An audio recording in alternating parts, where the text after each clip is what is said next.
Other topic I want to talk about. So we're in February. Today is Feb what, Kevin? 5th? God, 5th? No, 6th. Yes, sorry. Tuesday, Feb 6th when we're shooting this. So of course, Valentines is coming up next week.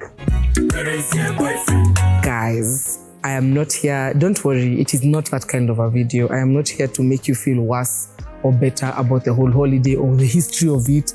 None of that. But we all generally love the idea of February, the month of love. See what I did there? And we're all aware of it. And we can't ignore it because, again, I feel like the commercial energy around this holiday has grown legs. In fact, legs and wings. So even when you're trying to bury your head somewhere and ignore the concept of Valentine's, it gets harder because every other brand and company and, it's such a thing now that everybody's leveraging and talking about that. We can't ignore it. But it's interesting to me how, it gets me, every time this comes around February, it's a good reminder for me of what it means to love in a healthy way. Now, the love I'm talking about doesn't have to be loving your partner or spouse. It can be loving your friends. It's love in general. Any relationship we have where we express love. Loving my kids, loving my team, who knows? So it's in love across board. I think this idea is usually, we know it, I think we know it in theory, but I emphasize it because I think it's such a powerful idea anyway, that are you loving in a healthy way? And loving in a healthy way for me means loving from a cup that's full and not empty. I've found that the more I've worked on myself over time, I'm big on inner work. I've been on a very powerful journey of inner work, especially in the last 3 years since COVID. That's video number 6 now, Kevin? More stuff that I can share with people around what I've been doing around inner work that has really, really been transforming my life and my energy. But the biggest idea, the biggest outcome of it is that when you become more full, full meaning your self-love, your self-worth is improving. And that's what I call loving from a full cup. Loving from a full cup is loving not from a space where I want the other person's love to fill me, but rather where I am complete in and of myself. I am complete, I am full, I am satisfied. And so the love that I'm giving the next person is a bonus.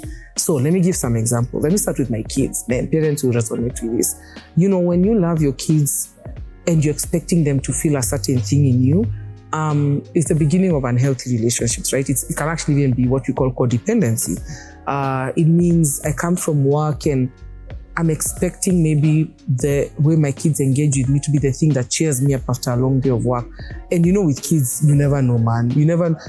I love kids because I feel of all things that school us, it's kids because we want them to conform. We want to box them sometimes and they don't want to be boxed. And so they'll come at us in a way that we don't expect. So I've gotten home from work and my expectation is that my children will make me feel better after my long day of work. Maybe I want to play with them.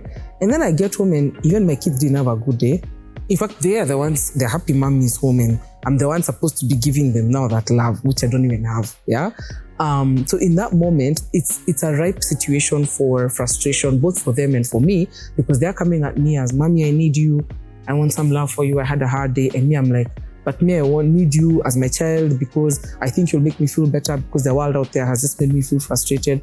And so what it means in that particular situation, for example, to love from a full cup for me is, when I get into that house, the first thing I need to do is give myself a moment.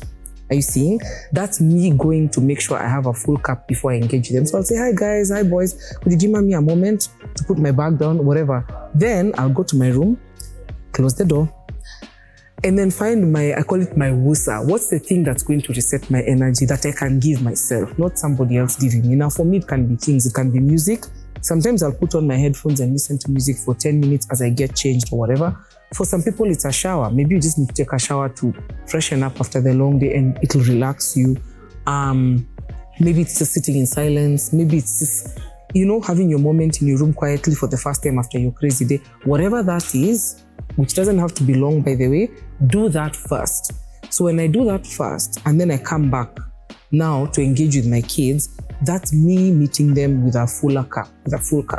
And so at that moment, I find that I'm much more able to have a healthy engagement with them. And so if they need me, I have something to give, right? As opposed to when I walked in the door. One example, with friendships, it can be, not planning a social meetup with my friends when I don't know, maybe I'm expecting them to make me feel better, or I'm expecting my friend to hear me when I have an issue.